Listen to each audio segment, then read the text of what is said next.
YouTube, what is going on? Chief High Smoke back to you with another one. In this one, I want to talk about Jalen Hurts. And on the field, Jalen Hurts is a top five quarterback. I've already made the video about it. I think his game excels in the playoffs when it matters. When you're one and done, that matters to me. A lot of these quarterbacks ahead of him get into the playoffs. They have one game and they lose. Jalen Hurts seems to find a way as an underdog, as a favorite, to win these games. And I don't know what his record is, but I'm pretty sure he has a winning record in the playoffs. He's been to multiple Super Bowls now, a Super Bowl champion, under 30 years old. So this guy's got a bright future ahead of him on the field.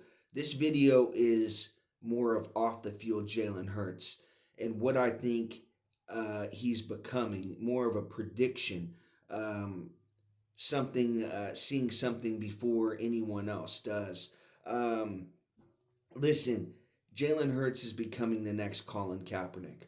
And what I mean by that is he's becoming radicalized into not liking our country, anything our president does. And it's scary. This guy is in a position, a professional, where kids look up to him to make the right decisions. And you would think if you disagreed with the president, meeting him would be a great time to discuss about the things you disagree with him about. And not meeting him just basically tells me that you don't want peace, you want chaos. And that's exactly what Colin Kaepernick wanted. Colin Kaepernick wanted to tear, this nation apart. And, he did it through our national anthem. And thankfully, Jalen is smart enough not to do anything like that. But when you're asked if you want to go meet the president, he was asked this.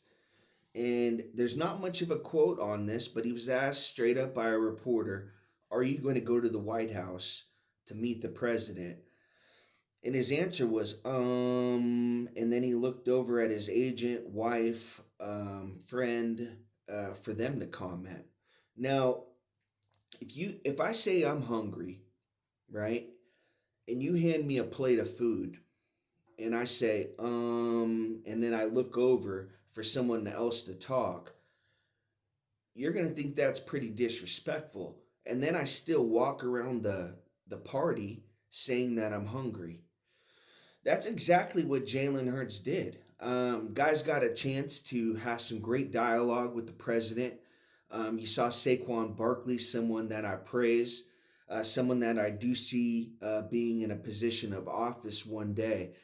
He's got that type of ability, speaking ability. I think Saquon Barkley could be someone that runs for office, and potentially you could see him be president one day. He's got that type of charisma off the field.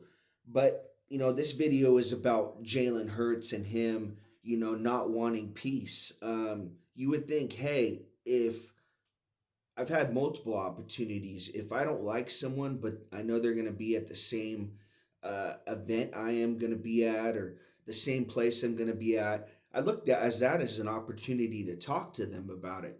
Now, sometimes that doesn't go the way that you think it's going to go. Sometimes you got to square up and you got to throw hands.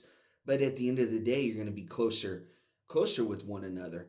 No matter win or lose, that's how things happen in life. Now, Jalen Hurts and President Trump can't do that.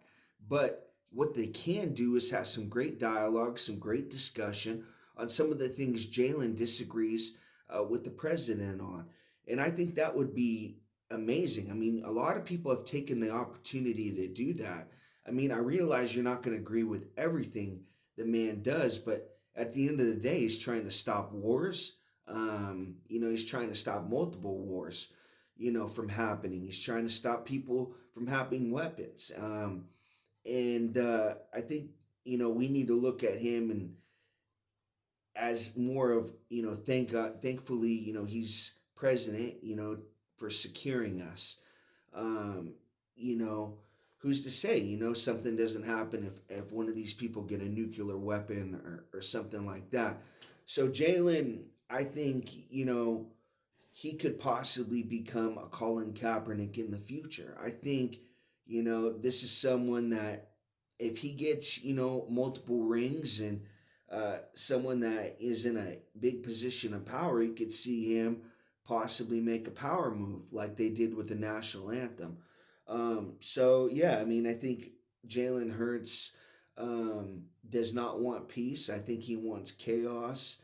And the reason for that is he had a great opportunity to meet the president to discuss things that he disagreed with the president, and he chose not to go. And to say to our president, like, I didn't vote for Joe Biden, but I definitely would walk across the street to shake his hand because that's our president. Even though I disagreed with mostly everything he did, um, you know, you got a chance to meet the president of the United States, and you say no. I mean, Jason Kelsey wouldn't have went for that. You saw, once Kelsey retired, that's when Hurts started doing this kind of rah rah stuff off the field against the country. Kelsey wouldn't have stood for it. Kelsey would have went right up to him and said, "Hey, you leave that stuff. You leave that stuff in your locker. You go and do what the majority of the team is going to do. You don't make an eye guy." Um, and I think that's what Jalen Hurts did. I think this was a selfish move by him not to meet the president. And I just want to ask Eagles fans, what's it like having the next Kaepernick as your quarterback? And most of you guys are Trump supporters. And seeing your quarterback not support the president of the United States, I mean, that's got to hurt. Got to leave a little sour taste after winning the Lombardi. He's got to be smarter. He's got to be smarter. And listen, the military, they went to war so we could all have an opinion. But listen, when you're invited to the White House to meet the president, you take that opportunity, no matter if you disagree with them or not. And I think people need to, you know, look at leadership, at their leadership. Look at people that have been elected in office over you. These people put their pants on just like us, but there needs to be a respect factor in there as well. And Jalen Hurts needs to check himself at the door because, yeah, you're a Super Bowl champion. But just because you're a Super Bowl champion doesn't mean you can start disrespecting the country, disrespecting our president. And Philadelphia, I mean, the state of Pennsylvania, you're already on a freaking short leash with what happened out there in Butler. I mean, it's not good. And I think the Super Bowl, the referees in the Super Bowl, they definitely um, you know were backed against the wall with this rigged and cheating speculation. I think many people wouldn't have watched if the Chiefs won that Super Bowl. And you saw the majority of the calls in that game went for the Eagles, and that's fine. That's fine. I mean, I'm not a greedy person at all. Three Super Bowls in my lifetime is more than enough. And now is a great time to start making videos, right? Because nobody cares about the Chiefs winning. It's all about the Chiefs losing. That's what gets the views. And I kind of understand that, knowing that most of these Chiefs content creators are botted.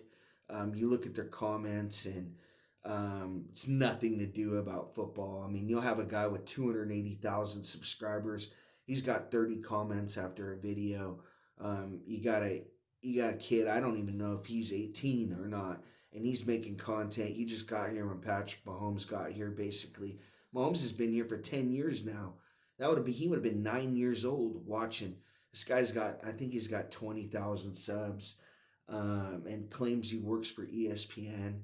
It's some of the biggest bullshit I've ever seen. The guy's never played a down of football in my life. You got RGR football, who's boring as hell. X's and O's, they're so boring, dude. Like, I try to watch it for a few minutes and I can't. But thank you guys for watching on this video. Jalen Hurts is the next Colin Kaepernick.